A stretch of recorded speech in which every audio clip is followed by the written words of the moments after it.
ಅಂತ ಜನ್ಮ ನಿಂತಿದ್ದ ಅಥಣಿ ನಾಡಿನೊಳಗ ನಮಗೂ ಕೂಡ ಅಥಣಿ ಜಿಲ್ಲೆ ಆಗಬೇಕಂತೇಳಿ ಗಟ್ಟಿತನದ ಹೋರಾಟ ನಡೀತಾ ಇದೆ. ಇದು ಧರ್ಮಾತೀತ ಪಕ್ಷಾತೀತವಾಗಿ ಎಲ್ಲರ ನೇತೃತ್ವದಲ್ಲಿ, ಮಹಾತ್ಮರ ನೇತೃತ್ವದಲ್ಲಿ, ಪ್ರತಿಯೊಬ್ಬ ಹಿರಿಯರು, ಯುವಕರು, ರೈತರು, ತಾಯಂದರ ನೇತೃತ್ವದಲ್ಲಿ ಹೋರಾಟ ನಡೀತಾ ಇದೆ. ನಾನು ಕಾಗವಾಡ ಹಾಗೂ ಅಥಣಿಯ ಶಾಸಕರಿಗೆ ಇಲ್ಲಿಂದ ವಿನಂತಿ ಮಾಡ್ಕೊಳ್ತೀನಿ, ಅಧಿವೇಶನದೊಳಗೆ ನೀವೆಲ್ಲ ಗಟ್ಟಿಯಾದಂಥ ಧ್ವನಿಯನ್ನು ಎತ್ತರಿ. ಈ ನಾಡಿನ ಎಲ್ಲ ಮಹಾತ್ಮರು, ರೈತರು, ಅನ್ನದಾತರು, ಯುವಕರು ಪಕ್ಷಾತೀತವಾಗಿ ನಿಮಗೆ ಬೆಂಬಲವನ್ನು ಕೊಡ್ತೀವಿ. ಅಥಣಿಯಿಂದ ಒಂದು ಉದಾಹರಣೆಯನ್ನು ಕೊಡ್ತೇನೆ. ಕೆಲಸದಿಂದ ಒಬ್ಬ ವ್ಯಕ್ತಿ ಜಿಲ್ಲಾಧಿಕಾರಿ ಕಚೇರಿಗೆ ಹೋಗಿ ಬರ್ಬೇಕಂದ್ರೆ ಒಂದು ದಿನ ಮುರಿಯುತ್ತದೆ. ಏನಾದರೂ ಕೆಲಸನ ನಾಳೆ ಮಾಡಿ ಕೊಡ್ತೀನಿ ಅಂದ್ರೆ 2 ದಿನ ಹೋಗ್ತದೆ, ಖರ್ಚು ವೆಚ್ಚ ಆಗ್ತದೆ. ಸಾಮಾಜಿಕವಾಗಿ, ಶೈಕ್ಷಣಿಕವಾಗಿ, ಆರ್ಥಿಕವಾಗಿ, ಆಡಳಿತಾತ್ಮಕ ದೃಷ್ಟಿಯಿಂದ ಅಥಣಿ ಜಿಲ್ಲೆಯನ್ನು ಮಾಡಿದ್ರೆ ಈ ಭಾಗದ ಎಲ್ಲ ರೈತರಿಗೆ ಅನುಕೂಲ ಆಗ್ತದೆ, ವ್ಯಾಪಾರಸ್ಥರಿಗೆ, ಸಣ್ಣ ಸಣ್ಣ ವ್ಯಕ್ತಿಗಳು ಕೂಡ ಅನುಕೂಲ ಆಗ್ತದೆ ಅಂತೇಳಿ ಈ ಮೂಲಕ ನಾನು ಸರ್ಕಾರಕ್ಕೆ ವಿನಂತಿ ಮೂಲಕ ಎಚ್ಚರಿಕೆಯನ್ನು ಕೊಡ್ತೀನಿ. ಅಥಣಿ ಜಿಲ್ಲಾ ಆಗಬೇಕಂತ ಜಾತ್ಯತೀತವಾಗಿ, ಪಕ್ಷಾತೀತವಾಗಿ ಹಾಗೂ ಎಲ್ಲ ರಾಜಕಾರಣಿಗಳು ಭಾಗಿಯಾಗಿ ನಮ್ಮ ಅಥಣಿ ಜಿಲ್ಲೆ ಆಗೋವರೆಗೂ ನಾವು ಹೋರಾಟ ಮಾಡುತ್ತೇವೆ ಅಂತ ಇಂದು ಹೋರಾಟವನ್ನು ಮಾಡುತ್ತಿದ್ದೇವೆ.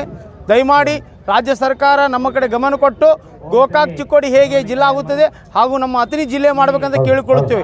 ಯಾಕಂದರೆ ಭೌಗೋಳಿಕವಾಗಿ ಮತ್ತು ವಿಸ್ತೀರ್ಣದಲ್ಲಿ ಅಥಣಿ ಜಿಲ್ಲೆ ಹೆಚ್ಚಿರುವುದರಿಂದ ಹಾಗೂ ಅಥಣಿದಿಂದ ಬೆಳಗಾವಿಗೆ ಹೋಗಿ ಬರಲು ನಮ್ಮ ಎಲ್ಲ ರೈತರಿಗೂ ಹಾಗೂ ದಲಿತ ಬಡವರಿಗೂ ತುಂಬ ತೊಂದರೆ ಆಗುತ್ತಿದೆ. ದಯಮಾಡಿ ಅಥಣಿಯನ್ನು ಜಿಲ್ಲೆಯನ್ನು ಮಾಡಬೇಕು. ಇಲ್ಲವಾದರೆ ಒಂದು ವೇಳೆ ಅಥಣಿ ಜಿಲ್ಲೆ ಮಾಡದೇ ಹೋದರೆ ನಮ್ಮ ಎಲ್ಲ ಸಂಘಟನೆದವರು ಜಾತ್ಯತೀತ ಪಕ್ಷಾತೀತವಾಗಿ ಉಗ್ರವಾದ ಹೋರಾಟ ಮಾಡಬೇಕಾಗುವುದಂತ ಈ ಮುಖಾಂತರ ಹೇಳುತ್ತೇವೆ. ಮಿತೇಶ್ ಪಟ್ಟಣ, ವಕೀಲರು, ಅಥಣಿ. ಇವತ್ತು ಅಥಣಿಯನ್ನು ಜಿಲ್ಲಾ ಕೇಂದ್ರವಾಗಿ ನಿರ್ಮಾಣ ಮಾಡಬೇಕಂತ ನಾವು ಅಥಣಿ ಬಂದ್ ಕರೆಯನ್ನು ನೀಡಿದ್ದರ ಪ್ರಯುಕ್ತ ಅಥಣಿ ತಾಲೂಕಿನ ಎಲ್ಲರೂ ಸಹ ಅಂಗಡಿ ಮುಗ್ಗಟ್ಟುಗಳನ್ನು ಬಂದ್ ಮಾಡಿ ಅಥಣಿಯಿಂದ ಹಳ್ಳಿಗಳಿಂದ ಜನ ಆಗಮಿಸಿ ಅಥಣಿ ಬಂದನ್ನು ಯಶಸ್ವಿಗೊಳಿಸಿದ್ದಾರೆ.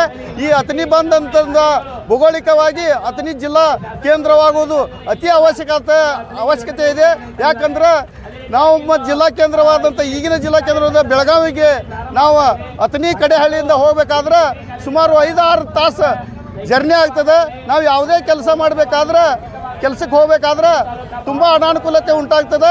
ಆ ಉದ್ದೇಶದಿಂದ ಭೌಗೋಳಿಕವಾಗಿ ದೊಡ್ಡ ಪ್ರದೇಶ ಇರೋದು ಮತ್ತು ಎಲ್ಲ ಸೌಕರ್ಯವನ್ನು ಹೊಂದಿದಂಥ ಈ ಅಥಣಿ ತಾಲೂಕವನ್ನು ಜಿಲ್ಲೆಗೆ ಘೋಷಣೆ ಮಾಡಬೇಕು. ಒಂದು ವೇಳೆ ಜಿಲ್ಲಾ ಘೋಷಣೆ ಮಾಡದೇ ಇದ್ದರೆ ಮುಂದಿನ ದಿನಮಾನಗಳಲ್ಲಿ ಉಗ್ರವಾದ ಹೋರಾಟವನ್ನು ಮಾಡ್ಲಿಕ್ಕೆ ಅಥಣಿ ಜನತೆ ಸನ್ನಿಧರಾಗ್ತಾರೆ ಅಂತ ಹೇಳಿ ನಾ ಈ ಸರ್ಕಾರಕ್ಕೆ ಒಂದು ಎಚ್ಚರಿಕೆ ಕೊಡ್ತೀನಿ, ಒಂದು ಮನವಿ ಮಾಡ್ಕೋತೀನಿ ಇಟ್ಟು ಹೇಳಿ ನಾನು ನನ್ನ ಅಥಣಿಯ ಜನತೆಗೆ ಈ ಒಂದು ನಾವೇನು ಜಿಲ್ಲಾ ಹೋರಾಟಕ್ಕೆ ಬಂದ್ಗೆ ಕರೆ ಕೊಟ್ಟಿದ್ದೀವಿ, ಸಂಪೂರ್ಣವಾಗಿ ಅಥಣಿ ತಾಲೂಕಿನ ಜನತೆಗೆ ನಾವು ವ್ಯಾಪಕವಾಗಿ ಬೆಂಬಲವನ್ನು ಸೂಚಿಸೋದಕ್ಕಾಗಿ ನಮ್ಮ ಜಿಲ್ಲಾ ಹೋರಾಟಗಾರರ ಪರವಾಗಿ ಮೊದಲಿಗೆ ತಮ್ಮೆಲ್ಲರಿಗೂ ಕೂಡ ಧನ್ಯವಾದಗಳನ್ನು ಅರ್ಪಿಸೋದರೊಂದಿಗೆ ಇವತ್ತೇನು ನಾವು ಸಾಂಕೇತಿಕವಾಗಿ ಶಾಂತಿಯುತವಾಗಿ ಪ್ರತಿಭಟನೆಯನ್ನು ಮಾಡಿದೆವು.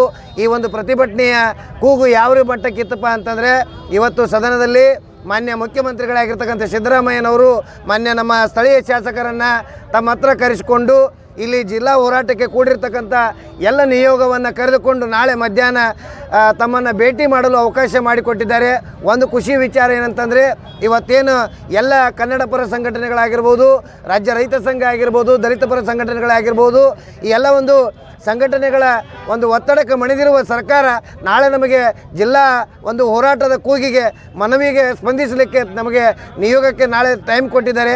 ಎಲ್ಲ ಒಂದು ನಾವು ನಿಯೋಗವನ್ನು ಕರೆದುಕೊಂಡು ನಾಳೆ ಮನವಿಯನ್ನು ಕೊಟ್ಟು ಬರ್ತಕ್ಕಂಥ ದಿನಮಾನಗಳಲ್ಲಿ ಅಥಣಿಯನ್ನು ಜಿಲ್ಲೆ ಮಾಡುವವರೆಗೆ ನಾವು ಹೋರಾಟವನ್ನು ಕೈ ಬಿಡುವುದಿಲ್ಲ ಅಂತಕ್ಕಂಥ ಮಾತನ್ನು ಹೇಳಿ ನಮ್ಮ ಈ ಹೋರಾಟದ ಕೂಗನ್ನು ಮುಖ್ಯಮಂತ್ರಿಗಳವರೆಗೂ ತಲುಪಿಸಿರ್ತಕ್ಕಂಥ ತಮ್ಮ ಮಾಧ್ಯಮ ಮಿತ್ರರಿಗೂ ಕೂಡ ನನ್ನ ಅನಂತ ಕೋಟಿ ನಮಸ್ಕಾರಗಳನ್ನು ಸಲ್ಲಿಸಿ ನಾಳೆ ಮತ್ತೆ ನಾವು ನಿಯೋಗವನ್ನು ಬೆಳಗಾವಿಗೆ ಒಯ್ತಾ ಇದ್ದೀವಿ ಅಂತಕ್ಕಂಥ ಮಾತನ್ನು ತಮ್ಮ ಮೂಲಕ ತಿಳಿಸ್ತಾ ಇದ್ದೀನಿ.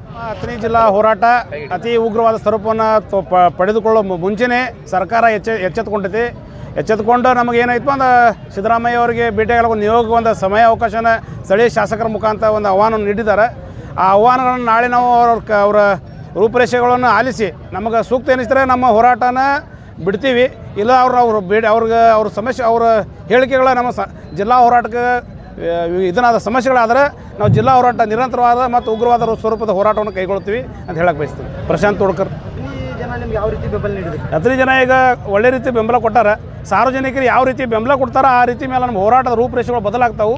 ಇನ್ನೂ ಹೆಚ್ಚಿನ ಮುಖ್ಯಮಂತ್ರಿ ನಮ್ಮ ಬೇಡಿಕೆ ಸ್ಪಂದಿಸೇ ಹೋದರೆ ಉಗ್ರ ರೂಪದ ಹೋರಾಟ ತಗೋತೀವಿ. ಎಲ್ಲ ಸರ್ಕಾರಿ ಕಚೇರಿಗಳನ್ನು ಮುತ್ತಿಗೆ ಹಾಕುವಂಥ ನಮ್ಮ ಇದರ ಯೋಜನೆ ಇತ್ತು. ಆ ಯೋಜನೆಗೆ ಸರ್ಕಾರ ಎಚ್ಚೆತ್ತುಕೊಂಡು ಬೇಗ ಈಗ ಒಂದು ನಿರ್ಣಯ ತೊಗೊಂಡೈತೆ ಅಂತ ಹೇಳಕ್ಕೆ ಬಯಸ್ತೀನಿ. ಒಂದು ವೇಳೆ ಚಿಕ್ಕೋಡಿಯನ್ನು ಜಿಲ್ಲೆಯನ್ನಾಗಿ ಮಾಡಿದ್ರೆ ನಿಮ್ಮ ನಾವು ಚಿಕ್ಕೋಡಿಗೆ ಯಾವುದೇ ಕಾರಣಕ್ಕೆ ನಾವು ಸೇರೋದಿಲ್ಲ. ಅದಕ್ಕೆ ವಿರುದ್ಧವಾಗಿ ನಾವು ನಮಗೆ ರಕ್ತ ಕ್ರಾಂತಿಯನ್ನು ಮಾಡ್ತೀವಿ. ಯಾವ ತ್ಯಾಗ ಬಲಿದಾನಕ್ಕೆ ನಾವು ಸಿದ್ಧ ಅದೀವಿ. ಕುಡುದಾದರೆ ನಮಗೆ ಚಿಕ್ಕೋಡಿ ಬೇಡ, ನಮ್ಮ ಬಿಜಾಪುರ ಸೇರ್ಸೋದು ಒತ್ತಾಯ ಮಾಡ್ತೀವಿ. ಯಾಕಂದರೆ ಈಗಾಗಲೇ ಅಲ್ಲಿ ರೈತರಿಗೆ ಅನುಕೂಲ ಅದಾವೆ. ಒಣ ಬೇಸಾಯ ರೈತರಿಗೆ ಅನುಕೂಲ ಆಗುವಂಥ ಯೋಜನೆಗಳು ಇರೋದ್ರಿಂದ ಸಮೀಪ ಆಗೋದ್ರಿಂದ ನಾವು ಬಿಜಾಪುರಕ್ಕೆ ಬೇಡಿಕೆ ಇಡ್ತೀವಿ. ಯಾರ್ಯಾರು ಬೆಂಬಲ ನೀಡಿರಿ? ಈಗ ನಮಗೆ ತೇರದಾಳ ತಾಲೂಕು ಹೋರಾಟ ಸಮಿತಿಯವರು ಸಾವಳಗಿ, ಹರುಗೇರಿ, ತೆಲ್ಸಂಗ ಅನೇಕ ಸ್ಥಳೀಯ ತಾಲೂಕಿನ ಜನರು ನಮಗೆ ಬೆಂಬಲವನ್ನು ವ್ಯಕ್ತಪಡಿಸ್ಯಾರ. ಪ್ರಶಾಂತ್ ತೋಡ್ಕರ್, ಅಥಣಿ ಜಿಲ್ಲಾ ಹೋರಾಟ ಸಮಿತಿ ಅಧ್ಯಕ್ಷರು. ಜಿಲ್ಲೆಯನ್ನು ಮಾಡಲಿಕ್ಕೆ ಎಲ್ಲ ಒಂದು ಕನ್ನಡ ಪರಿಷತ್ತಿನ ರೈತ ಪರಿಷತ್ತಿನ ಹಾಗೂ ತಾಲೂಕಿನ ಎಲ್ಲ ಮಾಜಿ ಶಾಸಕ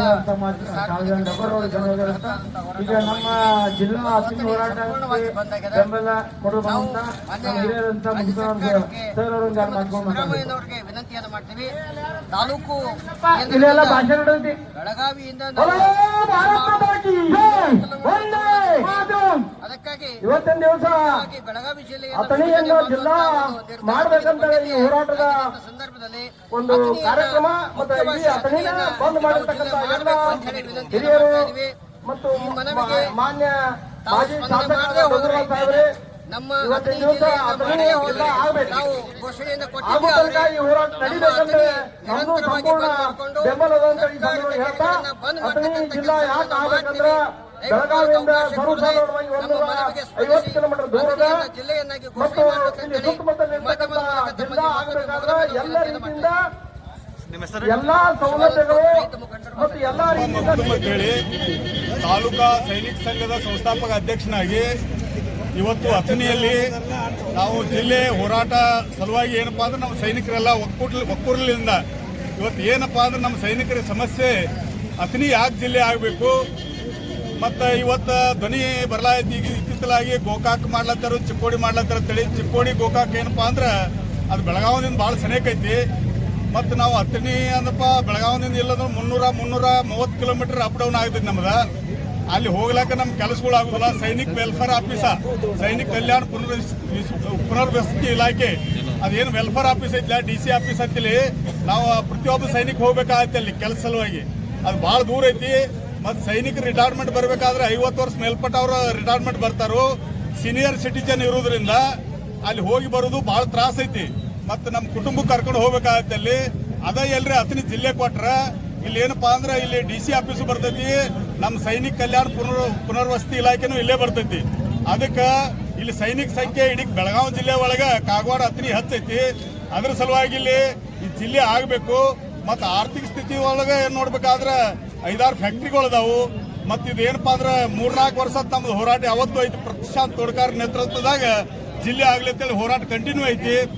ನೀವು ಏನ್ರಿ ಇದನ್ನ ಸರ್ಕಾರ ಮನಸ್ಸು ಮಾಡ್ರಿ. ಈಗ ಬೆಳಗಾವಿ ಅಧಿವೇಶನ ನಡೆದೈತಿ.